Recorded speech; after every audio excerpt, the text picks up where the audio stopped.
유대인들은 이걸 인정 안 해요. 그가 생각했던 메시아는 승리하는 권력을 가진 권세를 가진 메시아로만 자꾸 생각을 하니까 안 맞았던 거죠. 그래서 이렇게 예언이 구체적으로 되어 있는데도 이사야서를 유대인들이 그렇게 많이 읽으면서도 이 부분은 간과하고 그저 빨리 로마의 식민지로부터 해방되어 다윗과 솔로몬 시대처럼 전성 시대를 누리는 그런 왕국을 꿈꿨기 때문에 핀트가 안 맞아서 어려웠죠. 근데 이게 하나님의 지혜예요. 탁월한 신의 한 수거든요. 고난받는 총을 통해서 우리 인간의 근원적인 문제를 해결하시려고 했던 것이 바로 하나님의 구원의 방법이었어요. 고난받는 종에 대해서 여전히 오해하고 불신합니다. 어떻게 저런 사람이 메시아가 될 수 있는가? 왜 메시아가 고난을 받아야 되는가? 그거를 하나님의 지혜를 이해를 못하니까 오해하고 불신했던 것이죠. 그런데 이 본문은 예수님 오시기 전에 700년 전에 이사야가 한 말인데 너무나 마치 예수 그리스도의 생애를 다 보고 쓴 것처럼, 보고 쓴 후기로 쓴 것처럼 너무 이 말씀이 예수님의 생애와 일치하는 거예요. 아주 디테일하게 일치해요. 하다못해 이런 것도 얘기해요. 아리마대 요셉에게 무덤이 있거든요. 그거 부자였다고 그랬어요. 예수님이 죽은 다음에 자기가 어디에 묻혀줘라고 유언한들 또 유언대로 될 일도 없고, 그런데 이 말씀대로 부자의 함께 죽은 후에 부자와 함께 있었던 이 얘기를 9절에 나오거든요. 이런 세세한 부분까지 다 일치하고 있는 거예요. 이 얘기는 뭐냐? 하나님 시간은 자유롭기 때문에 하나님이 보시기에는 이것은 다 보고 난 뒤에 써서 있는 일을 성령의 감화 감동을 통해서 이사야에게 얘기해 줬다라고 밖에 설명이 안 돼요. 그 정도로 이 부분은 53장은 메시아에 대한 이야기로 가득 차 있다. 그런데 알겠어요. 이게 메시아에 관한 거랑은 알겠는데 이 메시아랑 나랑 뭔 상관이 있다는 거예요? 라고 하는 것이 제가 어렸을 때부터 가졌던 고민 중에 하나예요. 부친께서 목회를 했는데도 불구하고 제가 여러 가지 신앙의 의문, 청소년 시기를 거치면서 했을 때 그게 이해가 안 돼. 지금도 그거 이해 못 해가지고 신앙생활 안 하는 사람 꽤 많습니다. 뭐냐면 이런 거예요. 안 믿는 사람 이유를 대는데 자기가 자기 수준에서 인식을 하고 이해를 하니까, 아니 알겠어. 예수라는 자도 알겠고 2000년 전에 그 유대인으로 태어났다는 것도 알겠다. 그 사람이 십자가 처형을 당했다는 것도 알겠는데 그게 나랑 뭔 상관이 있냐는 거야. 그는 그거, 나는 나고, 나는 2000년 뒤에 대한민국에 살고 있는 사람이고 아무런 연고도 없고 아는 척도 없고 친인척도 아니고 그 시간과 공간의 갭이 너무나 큰데 그 사람하고 나하고 뭔 상관이 있냐는 거예요. 여기 저도 신앙이 없을 때 그것 때문에 의문이 생긴 거예요. 예수님하고 나하고 뭐 어쨌다는 거야? 이게 막 도대체 납득이 안 됐어요. 그래서 나중에 성경을 읽고 이 부분을 이제 이해가 되고 믿어지고 이해되면서 이것이 이제 알게 됐는데, 이게 뭐라고 딱 한마디로 표현하면 신비한 연합이에요. 예수 그리스도 나와 신비한 연합이에요. 신비라고 말하는 것은 인간의 이해를 초월하니까 신비하다고밖에 표현할 길이 없는 거예요. 분명 2000년 전에 예수 그리스도인데 내가 예수 그리스도를 믿으면, 영접하면, 예수님을 믿겠다고 하면, 나의 왕, 나의 구주로 영접하면, 그분을 나에게 받아들이면, 나의 죄를, 허물과 죄악을 용서하고 회개하고 그분을 내 마음속에 영접하면, 놀랍게도 그 2000년 전에 예수님이 내 안으로 들어온다는 거예요. 나 그랬고 어떻게 들어와? 이게 이해가 안 됐어요. 근데 성부, 성자, 성령 하나님을 통해서 이해를 했어요. 성부, 성자, 성령 하나님, 그분은 다른 인격이면서 같은 하나님이에요. 예수님이 내 안으로 들어온다는 것은 예수의 영이신 성령이 내 안으로 들어오는 것이고, 그것은 예수님이 들어오는 것과 똑같다라는 것을 이해가 하게 된 거죠. 근데 또 다른 성경에 가니까 예수님이 내 안에 들어오는 동시에 내가 또 예수님 안으로 들어간다는 거예요. 이건 또 뭐야? 근데 나중에 이해됐어요.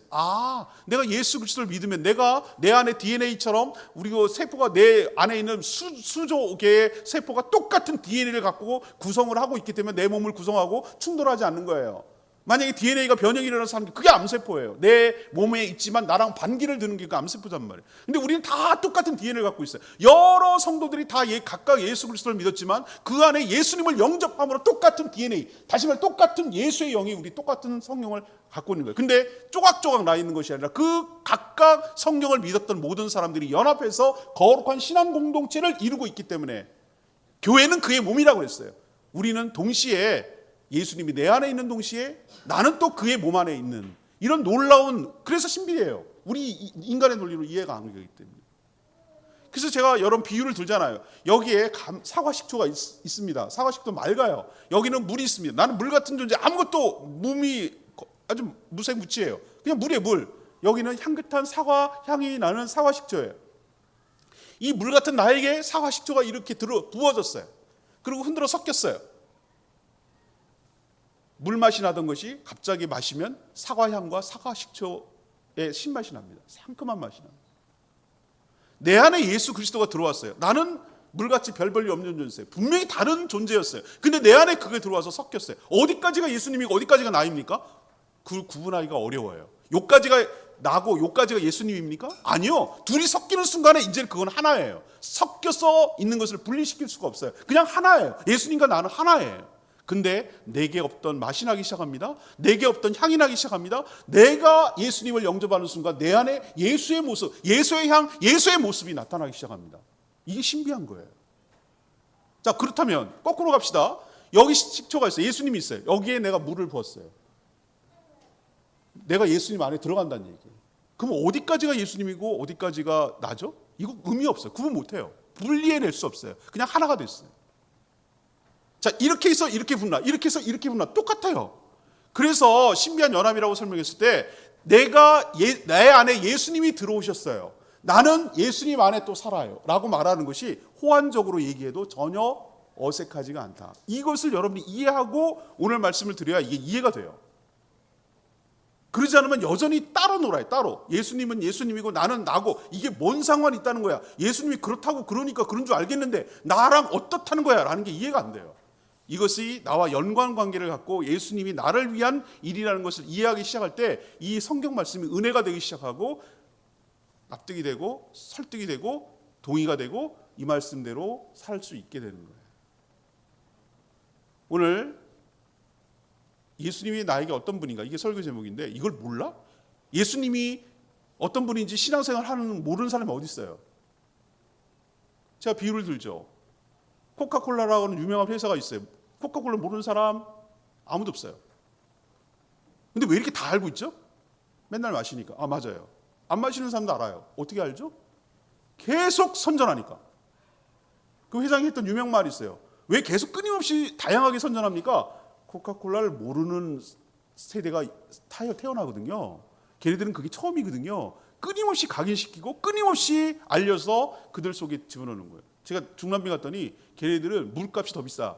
콜라를 들고 다니면서 음료수처럼 마셔서 다 뚱땡이가 됐어요. 깜짝 놀랐어요. 그냥 시골에도 그냥 콜라를 들고 다니면서 먹어. 그거 놀랐어요. 얼마나 집요할 정도로 그 시골 담벼락에도 코카콜라 그려 있더라고. 집요한 사람, 다국적 기업이. 그런데 제가 오늘 그런 비유를 들은 이유는 뭐냐? 다 알아요. 예수 그리스도를 모르는 사람이 어디 있어요? 교회에서 신앙생활. 그러나 저는 또 재연하고 또 다시 한번 설명하고 또 한번 각인하고 또 한번 하고 해서 정말 내가 믿는 예수 그리스도가 나와 어떤 관계가 있는지 다시 한번 설정하고 다시 한번 점검하고 다시 한번 확인하고, 그래서 내가 믿는 예수님과 분명한 관계 속에서 신앙생활을 하는 저와 여러분 되기를 소망합니다. 그런 관점에서 오늘 말씀 들었으면 좋겠어요. 자, 첫 번째, 예수님과 나와 어떤 관계냐? 예수님은 내 삶의 문제를 해결하기 위해서 고난을 받으셨다. 고난의 의미가 그거다라는 거예요. 내 삶의 문제를 해결하기 위해서 고난을 받았다. 그냥 억울한 정치적인 모함 때문에 고난을 받는 게 아니고 나의 삶의 문제를 해결하기 위해서 고난을 받았다라고 오늘 얘기를 해주고 있는 거예요, 말씀이. 사람들은 여러 가지 오해를 합니다. 왜 그런가? 아니, 저렇게 평범한 사람이, 오늘 2절 얘기했잖아요. 예수님의 어떤 모습인지 우리 몽따주나 사진이 하나도 없어요. 그렇지만 유추할 수 있어요. 예수님이 2절 보니까 그런 주 앞에서 자라기를 연한 순 같고 마른 땅에서 나온 뿌리 같고 고운 모양도 없고 풍채도 없고 우리가 보기에 흠모할 만한 아름다운 것이 없도다라고 얘기했어요. 이걸로 유추해 볼 때 그는 탁월하거나 막 얼짱이거나 몸짱이거나 뭐 이런 분이 아니었을 거예요. 평범한 유대인 청년이었을 거라고 저는 믿어져요. 아, 좀 메시아로 오셨으면 좀 매력적인 모습을 하지. 왜 이렇게 오셨을까? 이거에 놀랐어요, 사람들이. 저런 평범한 사람이 메시아라고 안 믿겨지는 거예요. 제가 박보검인가 그 폭삭 속았수다 그 주인공 하는 사람 있잖아요. 요즘 막 그 음악 프로그램을 하거든요. 음악 프로그램에 다양한 자기도 연예인이야. 근데 것들도 연예이고 자기도 나름 잘 나가요. 근데 박보검 앞에 섰을 때 녹더라고. 아이스크림처럼 녹는 걸 내가 봤어요. 눈빛이 뭐 그렇게까지? 뭐 이렇게 생각할 정도로 그냥 그 앞에서 허물허물 거려. 내가 보고 그냥 그 눈빛을 알겠어. 얼마나 좋아하는지 그걸 알겠다고. 예수님 좀 그런 좀 막 매력적이고 말이야. 그랬으면 사람들이 막 더 따랐을 건데. 이런 생각도 하는데 오늘 이 말씀으로 보면은 그냥 평범한 청년이었어요. 아니 평범 이하였어요. 그래서 사람들이 안 믿어지는 거예요. 아니 뭐 저런 사람을 메시아로 보냈다고? 안 믿겨지는 거예요. 또 하나는 뭐냐? 3절에 보니까 그는 멸시를 받고 버림받고 간고겼고 질고겼고 얼굴을 가린 것처럼 멸시를 받고 막 그래요. 아니 메시아가 왜 이렇게 수모를 당하고 왜 이렇게 멸시를 당하고 왜 이렇게 무시당하고 막 그래? 막 환대받고 막 이래야 되는 거 아니야? 이렇게 생각하니까 사람들이 오해를 하는 거예요. 메시아가 뭐 저렇다고? 그러니까 안 믿어지는 거예요. 예수님 뭐라고 했어요? 요한복음에 자기 땅에 왔는데 자기 영접하지 않는다고 그랬잖아요. 이 어이없는 일이 벌어진 거예요. 자기를 창조한 그 주인이 오너가 왔는데 그 오너를 버선발로 맞이하고 환영을 해도 시원찮을판에 아주 그냥 무시하고 학대하고 멸시하고 그리고 그 끝 지점이 어디냐면 십자가거든요. 멸시하고 조롱하고 때리고 침뱉고 욕하고 죽는 그 순간까지 그렇게 했어요. 그러니까 사람들이 이런 자를 메시아로 받아들이기가 너무 어려운 거예요. 이유를 모르니까. 이렇게 멸시와 조롱을 당하니까 사람들은 이렇게 오해합니다. 필시 뭔가 우리가 모르는 큰 죄가 있었던 거야. 하나님께 저렇게 그러니까 징계를 받고 저렇게 벌을 받는 거야 라고 우린 오해한 거예요. 유대인들이 죽는 그 순간까지 오해했어요. 그게 맞는 말이거든요. 나무에 달린 자마다 하나님께 저주를 받은 자라는 것이 율법에 나와요. 표현이.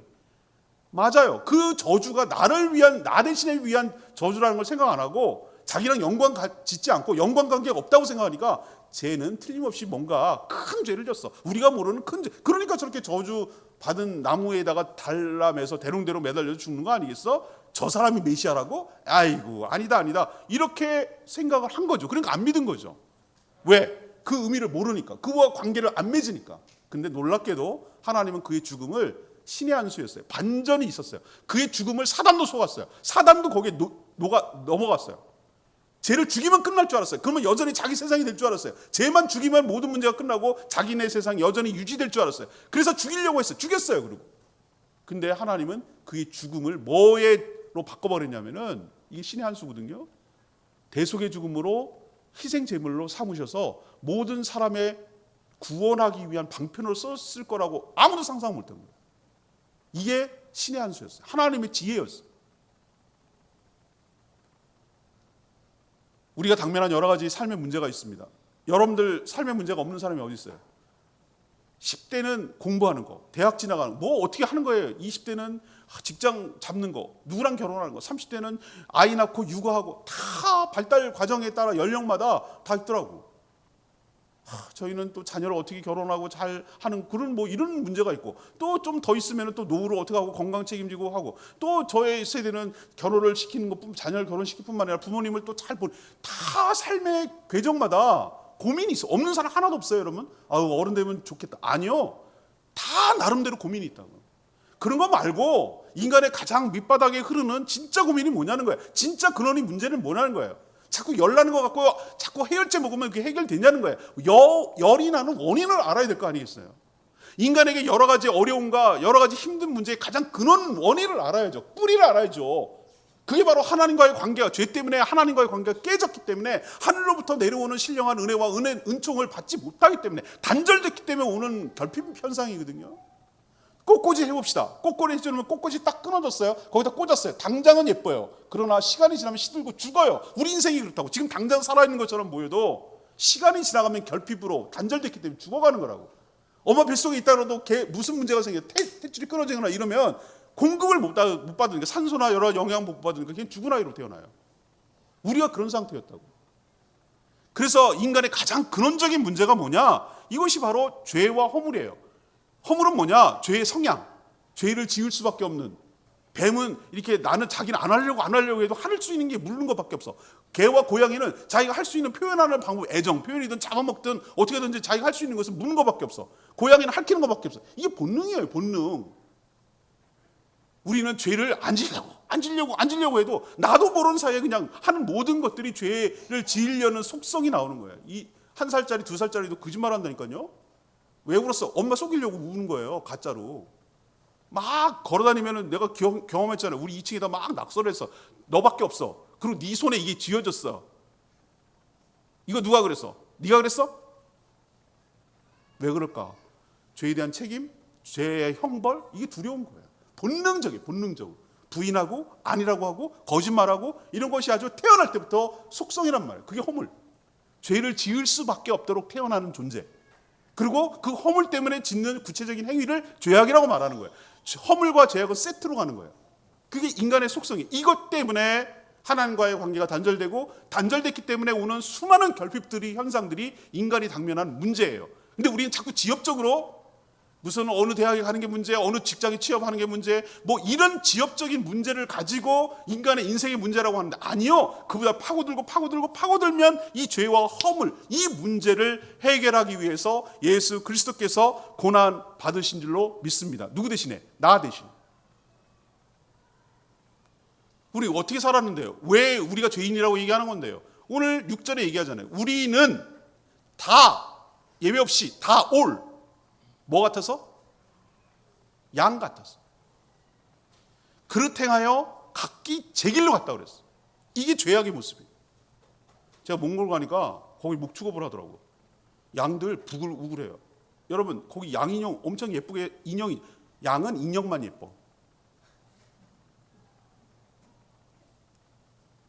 키우는 건 안 예뻐. 양이 순한 것처럼 보이죠? 아니에요. 디리바다. 말 더럽게 안 들어. 그래서 개몰이 해가지고 개로 키우는 거예요. 말을 안 들으니까. 그래서 잡아먹어요. 하도 말 안 들어서 못된 거 잡아먹어. 양 같아서 지 멋대로 살아.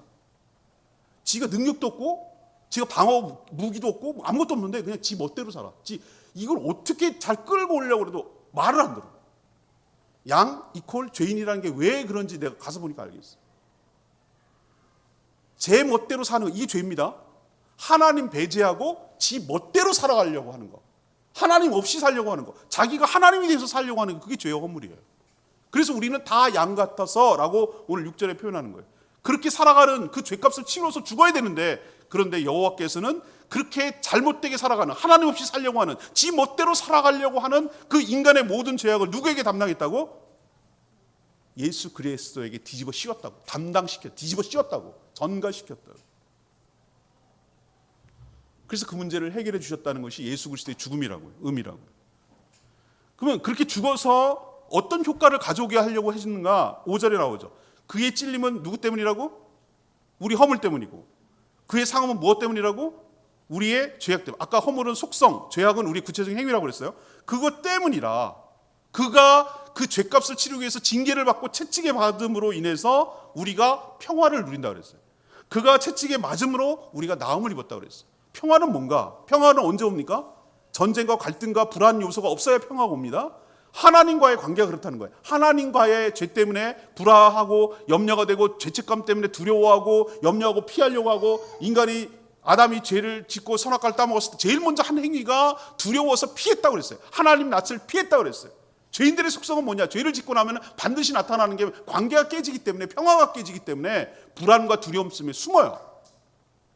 근데 예수 그리스도 때문에 징계를 받으면 우리가 하나님과의 관계가 회복되고, 하나님 관계가 깨지니까 이웃과의 관계에서 내가 남의 것을 빼앗아야 살 수밖에 없고, 눌러야 살 수밖에 없고, 위계를 가져야 되고 상하 관계를 가져야 내가 더 많이 차지하니까 사람과의 관계에서도 깨져서 전쟁이 계속 일어나는 거예요.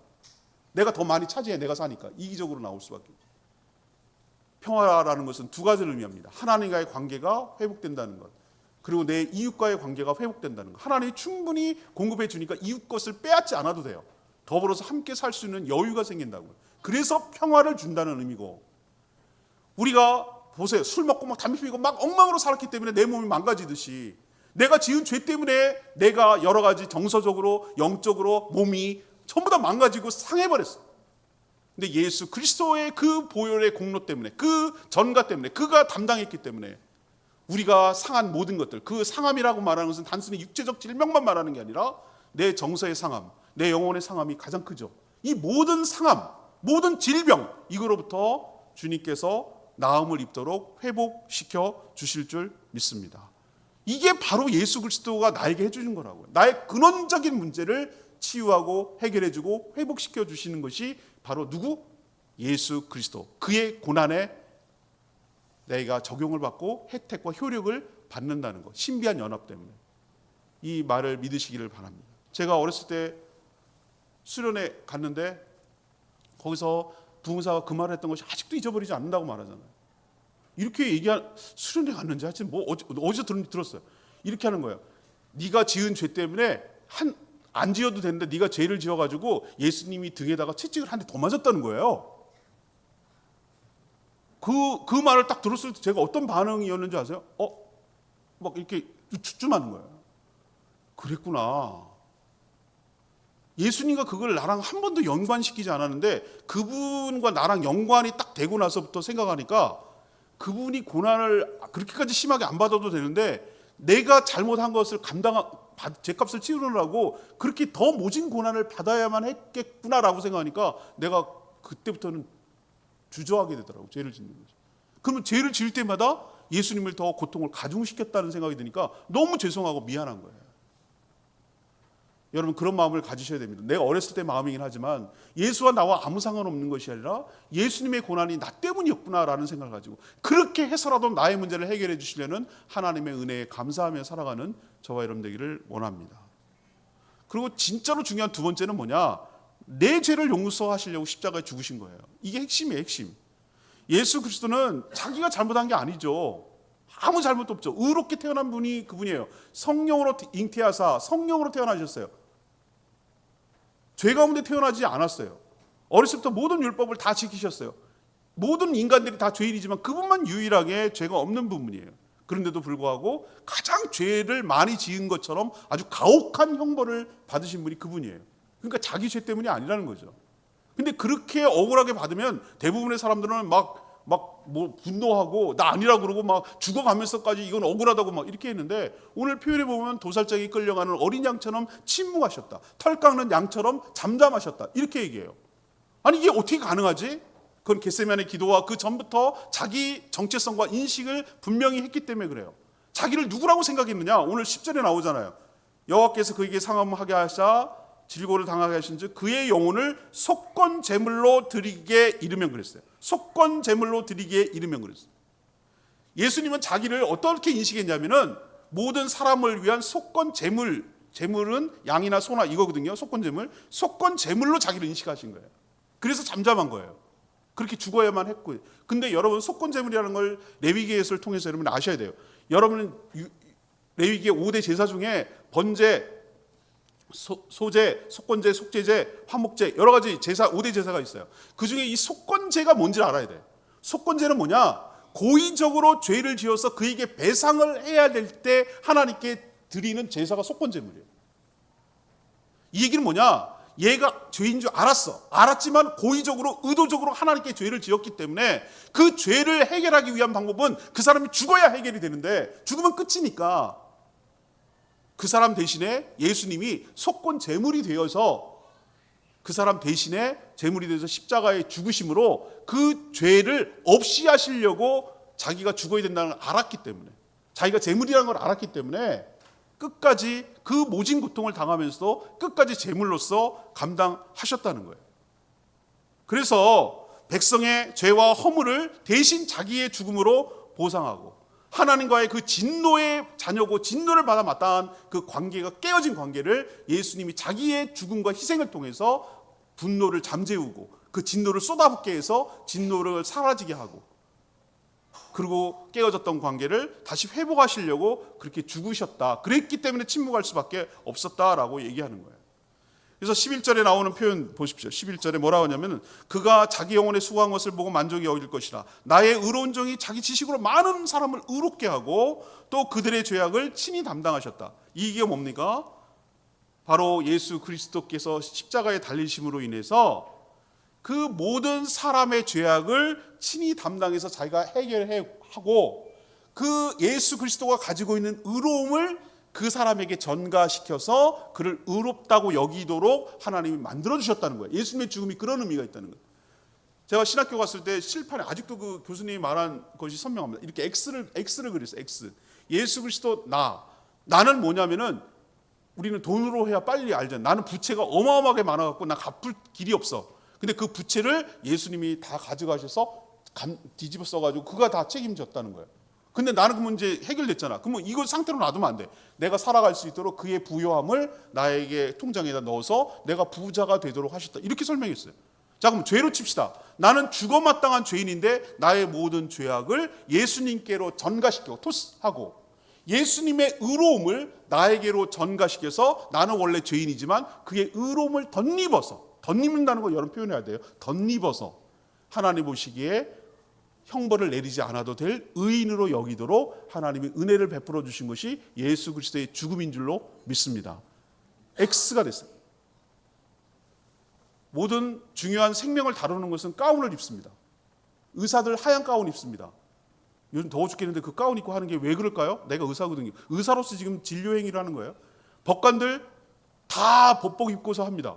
목회자도 세례를 베풀 때 성례를 할 때 가운을 입습니다. 왜 그렇습니까? 그건 자연인 누구가 하는 게 아니에요. 자연인 이상성이 하는 게 아니라 나는 목회자로서 하나님의 주의 종으로서 지금 성례를 집행하고 있는 거예요. 의사로서 행위를 하는 거고 법관으로서 재판을 하는 거예요. 사람을 살리고 죽는 문제이기 때문에. 이거예요. 예수 그리스도께서 죽음으로 우리에게 의로움을 전가시켰다. 우리를 의롭게 했다는 얘기는 뭐냐면 원래 우리는 그런 사람이 아니에요. 하나님 보시기 죽어마땅해. 그러나 우리의 죄악을 가져갈 뿐만 아니라 그분의 의로움을 우리에게 덧입혀 주셔서 하나님 눈으로 시각으로 보면 이 사람이 죄인이 아니라 용서받은 의인으로서 여겨질 수 있도록 예수께서 모든 죄악의 문제를 해결해 주시고 죄를 용서받을 수 있도록 십자가에 처절하게 죽으셔서 그 죄악을 친히 다 해결해 주신 줄로 믿습니다. 이게 바로 예수 그리스도의 죽음이고 그게 나의 죽음이 되는 거예요. 예수의 죽음이 나의 죽음이 되는 거예요. 세 번째는 뭐냐? 이 모든 과정을 통해서 하나님 뭐 하기를 원하셨습니까? 나의 감사와 찬양을 영원히 받으시기에 합당하도록 만드시려는 것이 하나님이 예수 그리스도의 고난받은 이유예요. 사람들은 예수 그리스도를 보고 3번 놀랄 거라고 그랬어요. 첫 번째는 뭘 놀랍니까? 그 아까 말했던 평범함에 놀라요. 저런 사람이 메시라고? 두 번째는 저렇게 억울하게 죽는데도 침묵했다고? 세 번째는 요게 핵심 포인트인데 그 모든 과정을 끝나고 억울하게 죽은 걸로 끝났으면 이분이 메시아였겠어요?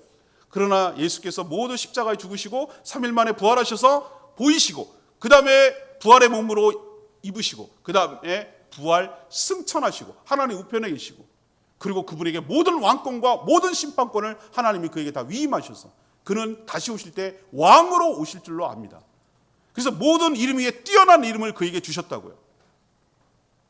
모든 사람들이 그 앞에서 믿든 안 믿든 무릎을 꿇고 예수가 주라는 것을 고백할 날이 올 줄 압니다. 믿으면 믿는 대로 예수님이 주였다는 걸 확인하게 될 것이고 안 믿는 자들은 그렇게 안 믿었는데 진짜였구나.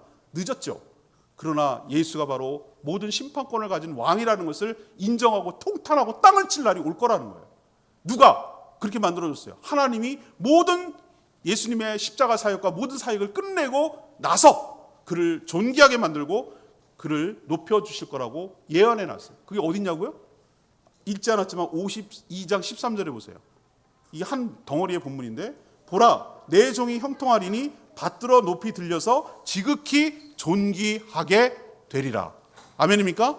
하나님이 진지게부터 이런 계획을 갖고 있었다는 거예요. 그를 높이려고. 예수님은 기꺼이 자기의 목숨을 버려서 죄를 담당하셨을 뿐만 아니라 지금은 무슨 일을 하고 계시는가? 하나님 우편에서 우리를 위하여 중보하고 계신 줄 압니다. 중보의 의미가 아시겠어요? 우리는 이 땅에 살면서 여전히 이 몸을 갖고 있고 부활의 몸이 아니고 공중 잡은 사단의 권세에 영향력이 있기 때문에 죄를 지어요. 여러분 죄 안 짓고 삽니까? 전 죄를 짓고 삽니다. 근데 우리가 회개할 때 어떻게 합니까? 하나님한테 얘기해 주는 거야. 예수님이 저 사람 봐주세요. 근거는 내가 저 사람 때문에 십자가에서 고난을 받았습니다. 저를 봐서 저 사람을 용서해 달라고 지금도 우리에게 변호하고 아뢰고 있어요. 그래서 우리가 용서받을 수 있고 살 수 있는 근거가 예수님의 중보사역 때문에 그래요. 지금도 쉬지 않고 우리의 구원의 완성을 위해서 계속해서 지금 사역하고 계시는 거예요.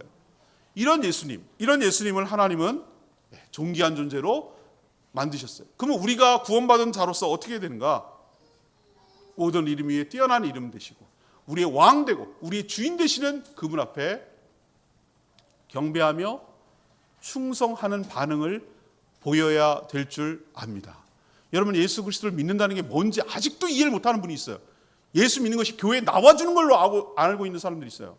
그냥 죽어서 천국 가는 것이 예수님의 믿는 의미라고 알고 있어요. 아니요.